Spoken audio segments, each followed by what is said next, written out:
Well, Food Banks Canada is out with its National 2025 Poverty Report Card, which shows that poverty and food insecurity in Canada has risen almost 40% over the past 2 years.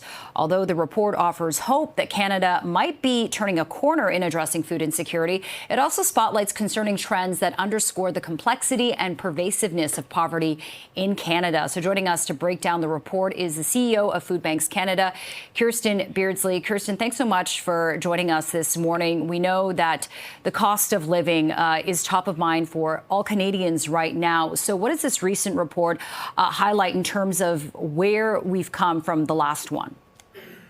Yeah, so we are seeing, as you said, the cost of living be a growing concern for Canadians. The cost of things like essentials like rent and food has gone up 25% over the last 4 years, and that's particularly impacting low-income folks across Canada.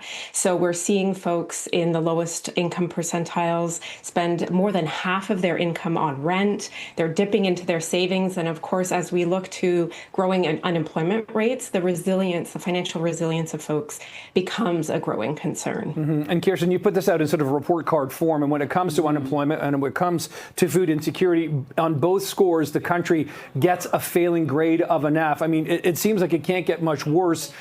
So where do we go from here when you look at this? And I mean, you're talking over the last couple of years. I mean, that's, semi post-pandemic when things apparently got even worse. So the trend is not getting any better.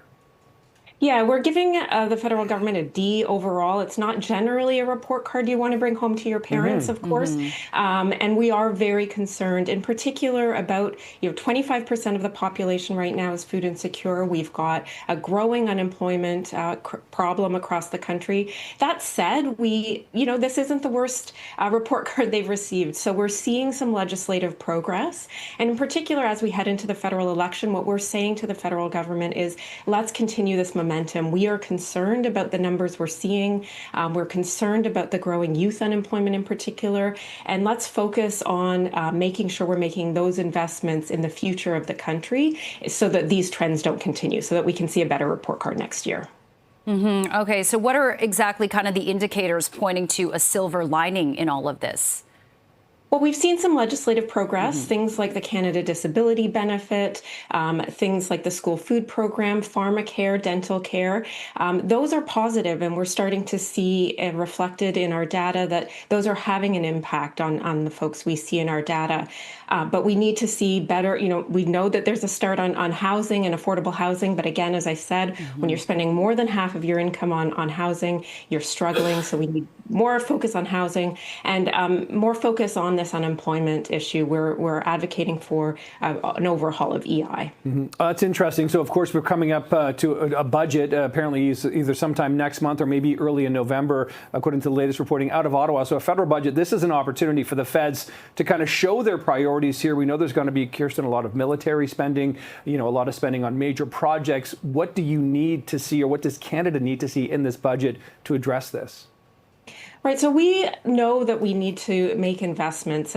But what we're saying is when you've got 25% of the population feeling food insecure or being food insecure, you can't build a strong future. So part of those investments need to be in continuing programs, in addressing affordability, and making sure that when people are unemployed, that they have support systems in place so they don't fall into deep poverty.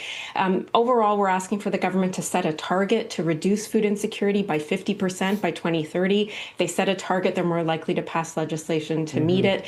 And our real priority is looking at things like, as I said, EI reform, increasing the Canada Disability Benefit so folks who have disabilities aren't falling deeper into poverty, and practical things that we know can be done to make sure that folks, especially low-income folks, don't fall further and further behind, and that we have more people to support the strong Canada that we know the government is working towards. Okay, so you've pointed to some potential legislation that could help the situation from the federal government. Is there anything that some of these big grocers can do to help the situation? I think it's going to be an all-of-society approach. We have to, as nonprofits, as the corporate sector, as governments come together to make sure that we are all addressing these tough issues. And food insecurity, the rate of food insecurity, the growth is like nothing we've ever seen in Canada before. So it's going to take strong, bold legislation from all levels of government to make sure that this isn't the future of the country of Canada. Yeah, let's hope not. That is the CEO of Food Banks Canada, Kirstin Beardsley. Kirstin, again, thanks for the time and what you do. Appreciate this. Thank you.